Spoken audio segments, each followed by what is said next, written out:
Ecclesiastes, chapter 1. The words of the teacher, son of David, king in Jerusalem.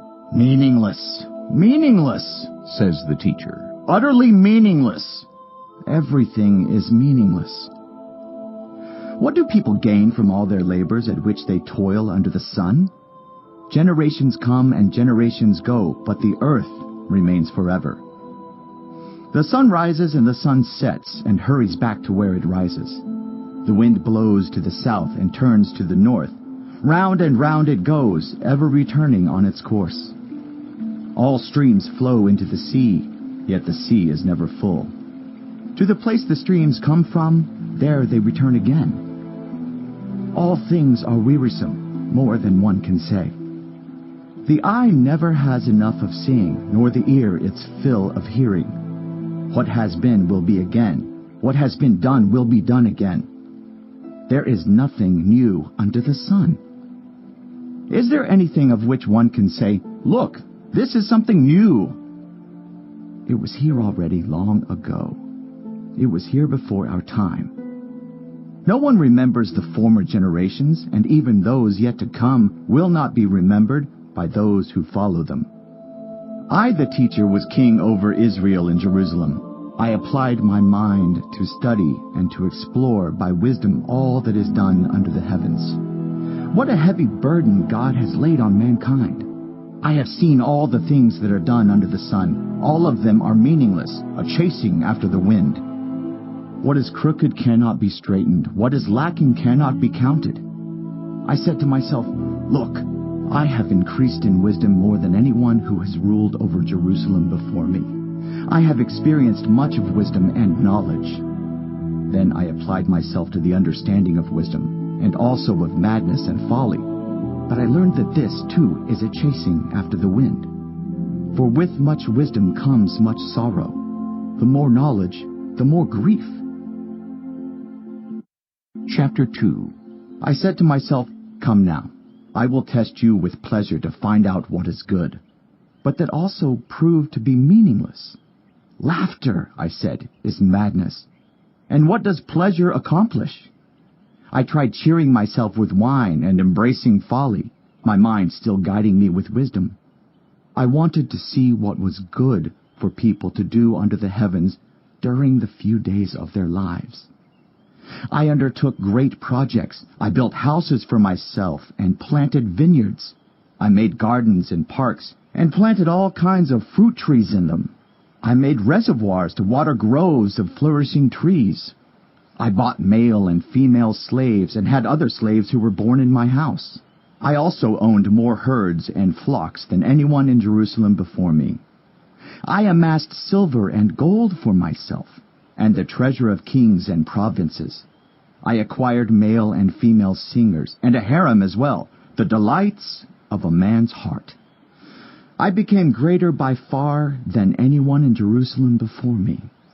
In all this, my wisdom stayed with me. I denied myself nothing my eyes desired. I refused my heart no pleasure. My heart took delight in all my labor, and this was the reward for all my toil. Yet when I surveyed all that my hands had done and what I had toiled to achieve, everything was meaningless, a chasing after the wind. Nothing was gained under the sun. Then I turned my thoughts to consider wisdom and also madness and folly. What more can the king's successor do than what has already been done? I saw that wisdom is better than folly, just as light is better than darkness. The wise have eyes in their heads, while the fool walks in the darkness. But I came to realize that the same fate overtakes them both. Then I said to myself, "The fate of the fool will overtake me also. What then do I gain by being wise?"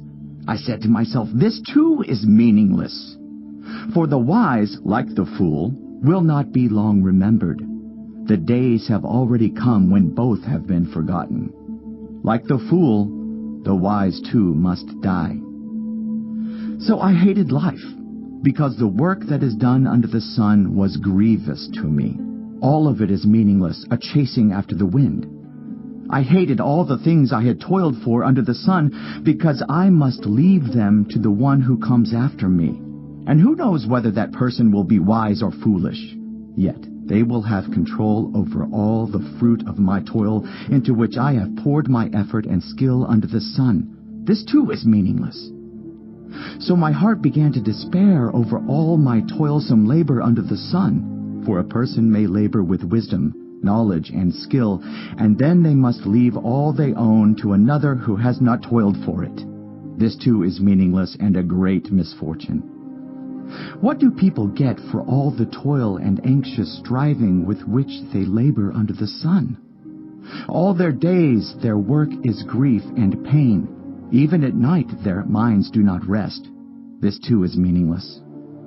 A person can do nothing better than to eat and drink and find satisfaction in their own toil. This too, I see, is from the hand of God. For without Him, who can eat or find enjoyment? To the person who pleases Him, God gives wisdom, knowledge, and happiness. But to the sinner He gives the task of gathering and storing up wealth, to hand it over to the one who pleases God. This too is meaningless, a chasing after the wind. Chapter 3.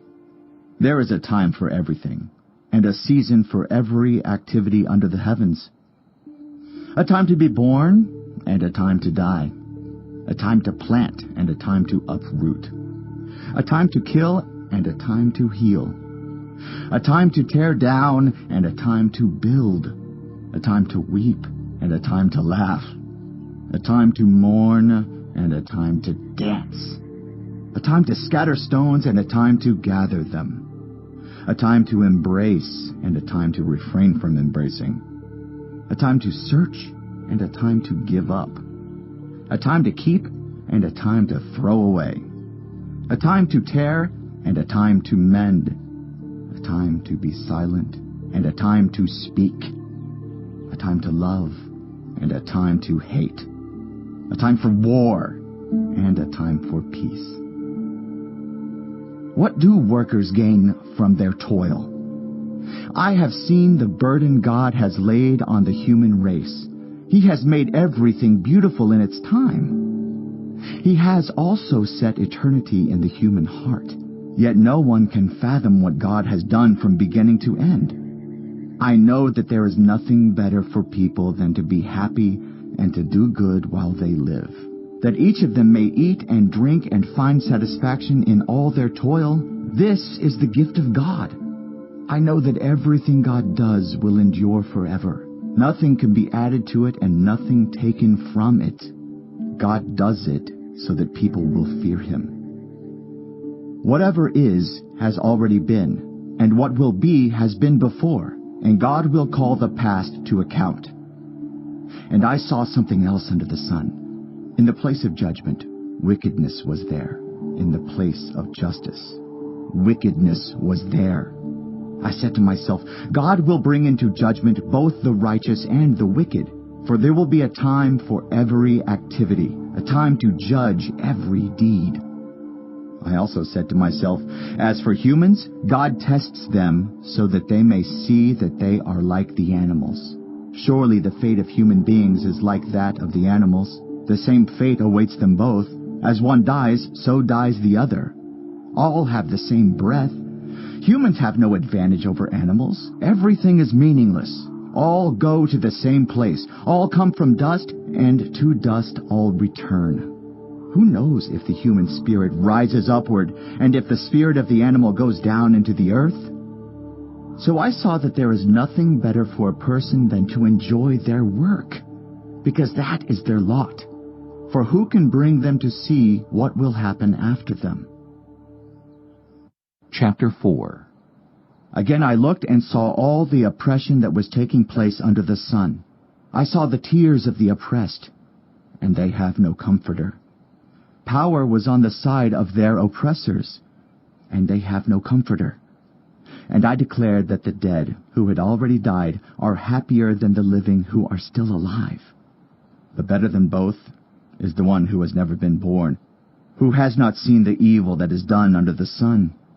And I saw that all toil and all achievement spring from one person's envy of another. This too is meaningless, a chasing after the wind. Fools fold their hands and ruin themselves. Better one handful with tranquility than 2 handfuls with toil and chasing after the wind. Again I saw something meaningless under the sun.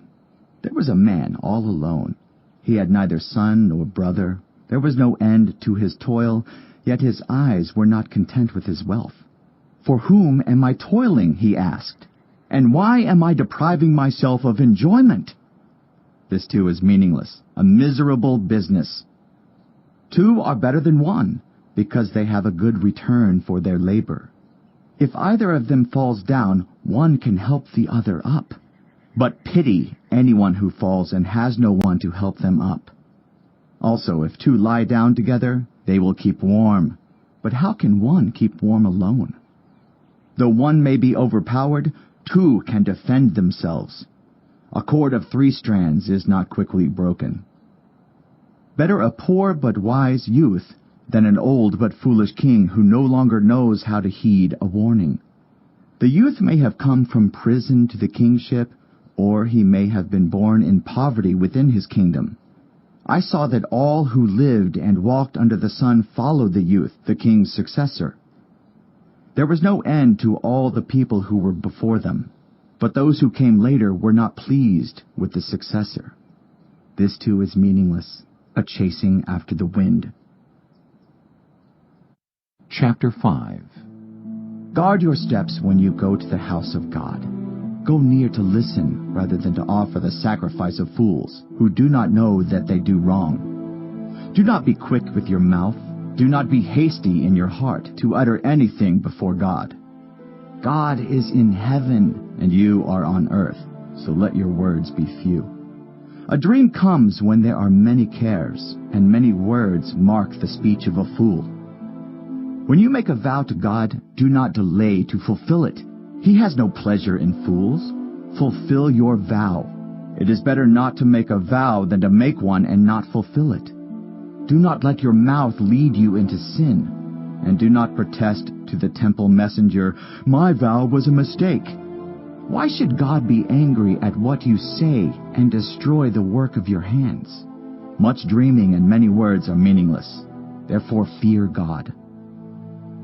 If you see the poor oppressed in a district, and justice and rights denied, do not be surprised at such things. For one official is eyed by a higher one, and over them both are others higher still. The increase from the land is taken by all. The king himself profits from the fields. Whoever loves money never has enough. Whoever loves wealth is never satisfied with their income. This too is meaningless. As goods increase, so do those who consume them. And what benefit are they to the owners except to feast their eyes on them?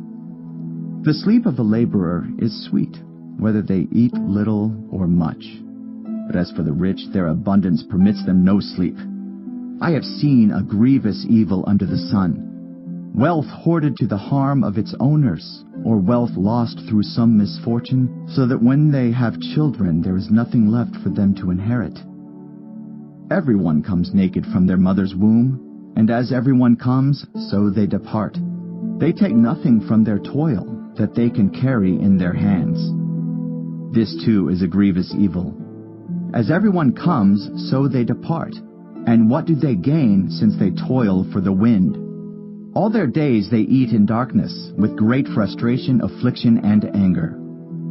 This is what I have observed to be good, that it is appropriate for a person to eat, to drink, and to find satisfaction in their toilsome labor under the sun during the few days of life God has given them, for this is their lot.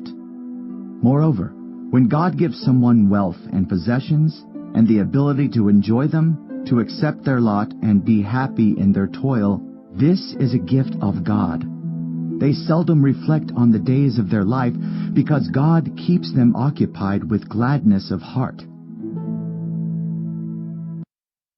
Chapter 6. I have seen another evil under the sun, and it weighs heavily on mankind.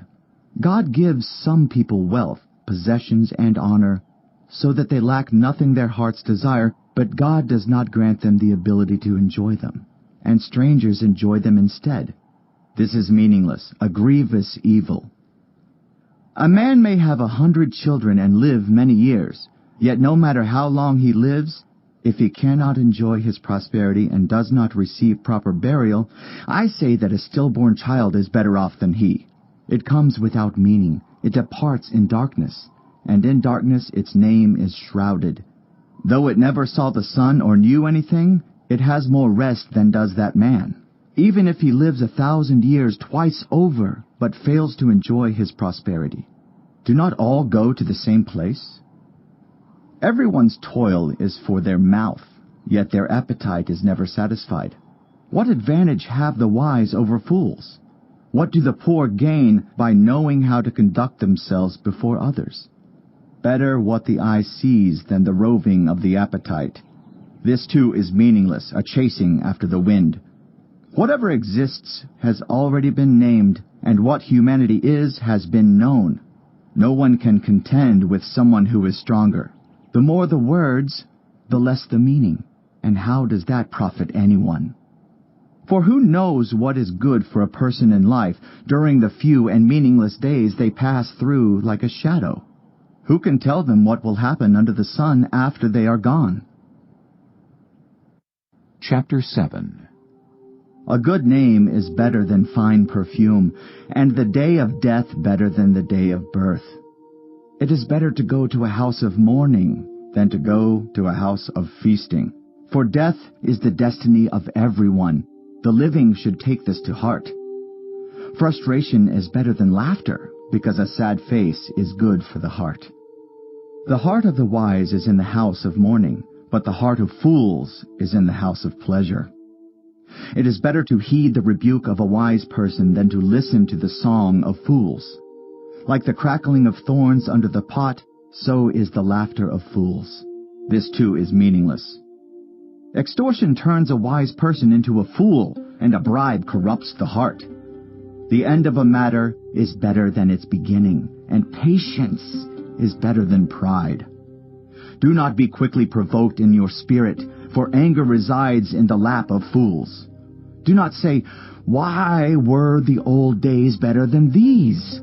For it is not wise to ask such questions. Wisdom, like an inheritance, is a good thing and benefits those who see the sun. Wisdom is a shelter, as money is a shelter. But the advantage of knowledge is this: wisdom preserves those who have it. Consider what God has done. Who can straighten what he has made crooked? When times are good, be happy. But when times are bad, consider this: God has made the one as well as the other. Therefore, no one can discover anything about their future. In this meaningless life of mine, I have seen both of these: the righteous perishing in their righteousness, and the wicked living long in their wickedness. Do not be over-righteous, neither be over-wise. Why destroy yourself? Do not be over-wicked, and do not be a fool. Why die before your time? It is good to grasp the one and not let go of the other. Whoever fears God will avoid all extremes. Wisdom makes one wise person more powerful than 10 rulers in a city.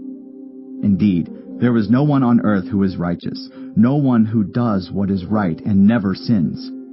Do not pay attention to every word people say, or you may hear your servant cursing you. For you know in your heart that many times you yourself have cursed others. All this I tested by wisdom, and I said, I am determined to be wise. But this was beyond me. Whatever exists is far off and most profound. Who can discover it? So I turned my mind to understand, to investigate and to search out wisdom and the scheme of things, and to understand the stupidity of wickedness and the madness of folly. I find more bitter than death the woman who is a snare, whose heart is a trap, and whose hands are chains. The man who pleases God will escape her, but the sinner she will ensnare. Look, says the teacher, this is what I have discovered. Adding one thing to another, to discover the scheme of things, while I was still searching but not finding. I found one upright man among 1,000, but not one upright woman among them all. This only have I found: God created mankind upright, but they have gone in search of many schemes. Chapter 8. Who is like the wise? Who knows the explanation of things? A person's wisdom brightens their face and changes its hard appearance. Obey the king's command, I say, because you took an oath before God. Do not be in a hurry to leave the king's presence. Do not stand up for a bad cause, for he will do whatever he pleases. Since a king's word is supreme, who can say to him, "What are you doing?" Whoever obeys his command will come to no harm, and the wise heart will know the proper time and procedure. For there is a proper time and procedure for every matter, though a person may be weighed down by misery. Since no one knows the future, who can tell someone else what is to come? As no one has power over the wind to contain it, so no one has power over the time of their death. As no one is discharged in time of war, so wickedness will not release those who practice it. All this I saw as I applied my mind to everything done under the sun. There is a time when a man lords it over others to his own hurt. Then, too, I saw the wicked buried, those who used to come and go from the holy place and receive praise in the city where they did this. This too is meaningless. When the sentence for a crime is not quickly carried out, people's hearts are filled with schemes to do wrong. Although a wicked person who commits 100 crimes may live a long time, I know that it will go better with those who fear God, who are reverent before him. Yet because the wicked do not fear God, it will not go well with them, and their days will not lengthen like a shadow. There is something else meaningless that occurs on earth: the righteous who get what the wicked deserve, and the wicked who get what the righteous deserve. This too, I say, is meaningless. So I commend the enjoyment of life, because there is nothing better for a person under the sun than to eat and drink and be glad. Then joy will accompany them in their toil all the days of the life God has given them under the sun.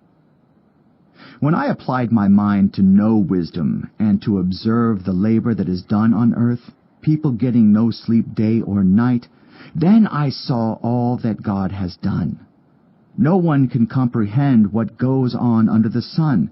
Despite all their efforts to search it out, no one can discover its meaning.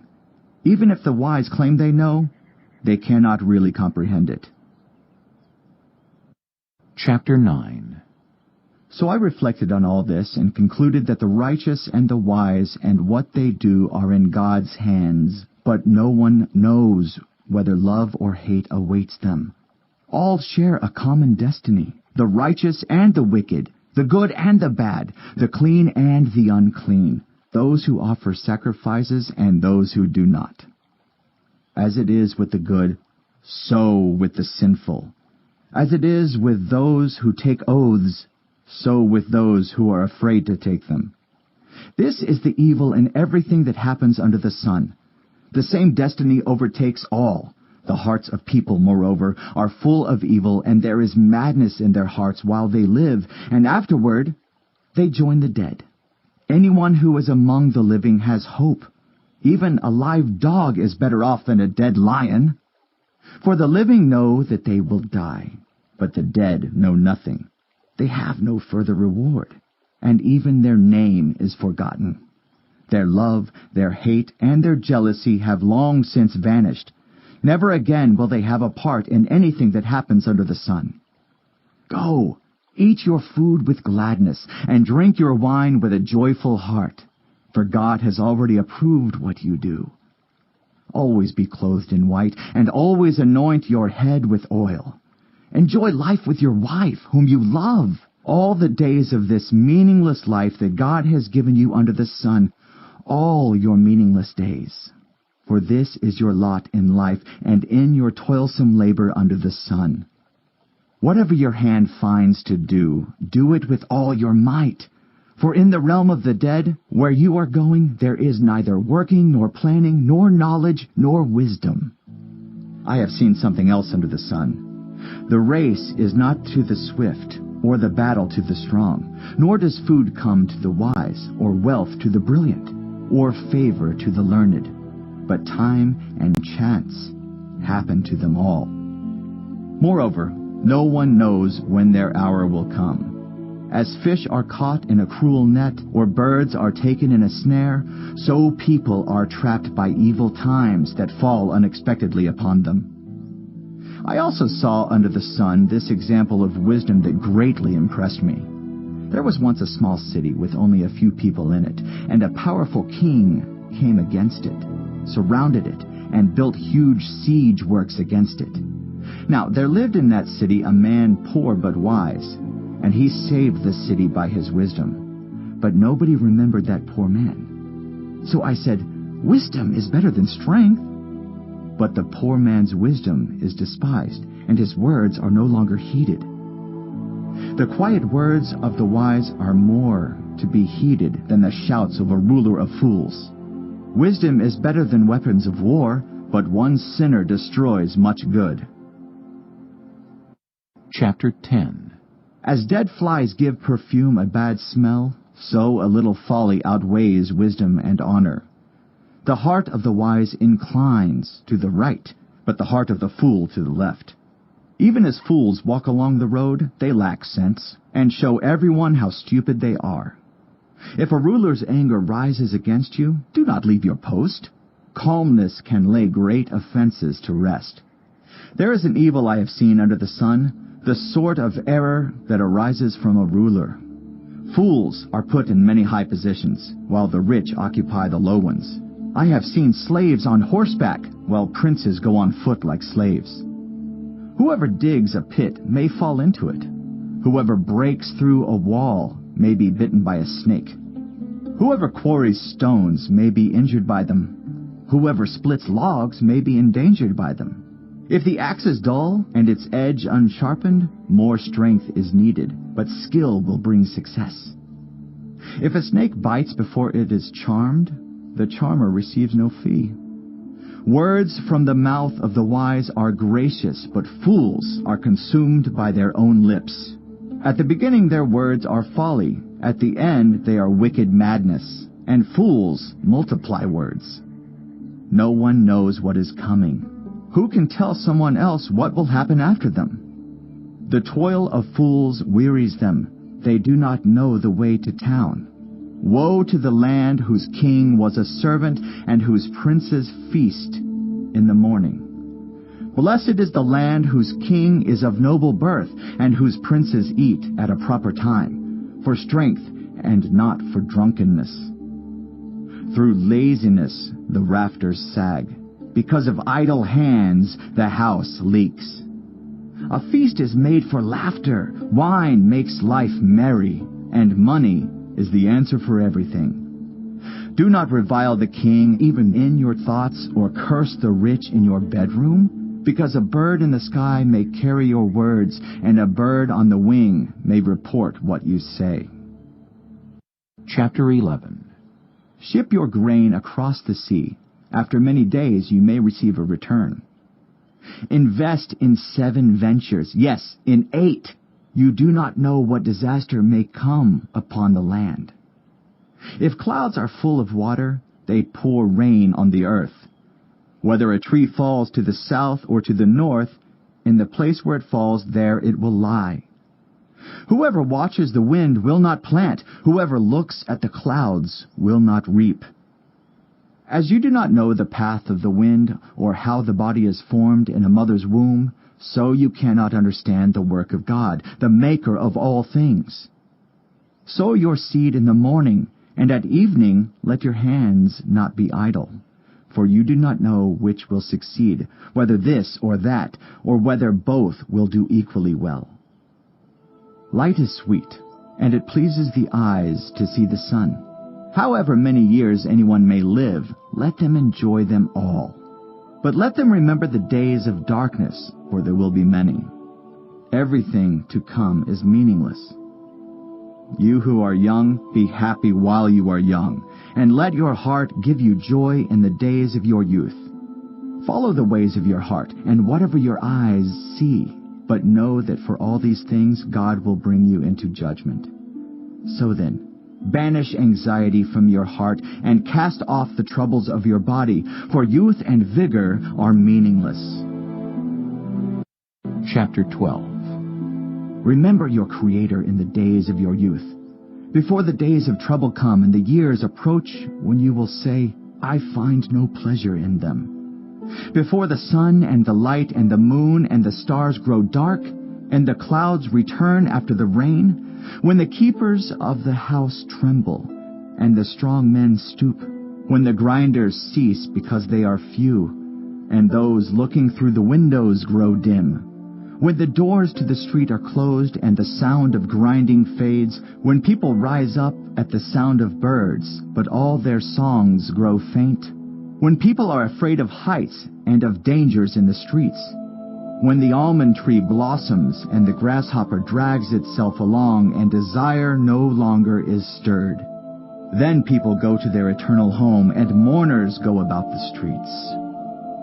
Remember him before the silver cord is severed and the golden bowl is broken, before the pitcher is shattered at the spring and the wheel broken at the well, and the dust returns to the ground it came from, and the spirit returns to God who gave it. Meaningless, meaningless, says the teacher. Everything is meaningless. Not only was the teacher wise, but he also imparted knowledge to the people. He pondered and searched out and set in order many proverbs. The teacher searched to find just the right words, and what he wrote was upright and true. The words of the wise are like goads, their collected sayings like firmly embedded nails, given by one shepherd. Be warned, my son, of anything in addition to them. Of making many books there is no end, and much study wearies the body. Now all has been heard. Here is the conclusion of the matter.